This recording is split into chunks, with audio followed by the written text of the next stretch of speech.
এদিকে সংলাপের পরের সেশনগুলোয় অংশ নেন বিভিন্ন রাজনৈতিক দলের নেতারা। বিএনপির মহাসচিব তার বক্তব্যে ন্যূনতম সংস্কার শেষে জাতীয় নির্বাচনের উপর ফের গুরুত্ব দেন। তবে কিছু মতপার্থক্য থাকলেও জাতীয় স্বার্থে সবাইকে ঐক্যবদ্ধ থাকার আহ্বান জানান অন্যান্য রাজনৈতিক দলের নেতারা। এ সময় সংবিধান সংস্কার কমিশনের প্রধান আলী রিয়াজ বলেন, শুধু আইন কানুনের সংস্কারই যথেষ্ট নয় এবং ভালো সংবিধান প্রণয়নেই সাংবিধানিক অধিকার নিশ্চিত হবে না। রাজনৈতিক শক্তিগুলোর এই সংস্কার এগিয়ে নিতে সংকল্প থাকতে হবে।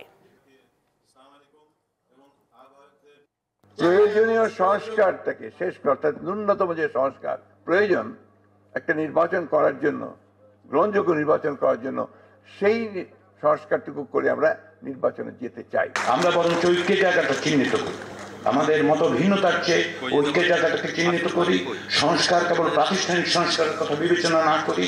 এবং আমরা যেটা ক্ষমতার ভারসাম্যের ক্ষেত্রে দুই কক্ষ বিশিষ্ট সংসদের ক্ষেত্রে যতটা ঐক্য এসছে, কিন্তু এখনো পর্যন্ত সেই ঐক্য আসেনি দুই কক্ষের ক্ষমতার ভারসাম্য কি উচ্চ কক্ষে কিভাবে নির্বাচনের জায়গা হবে।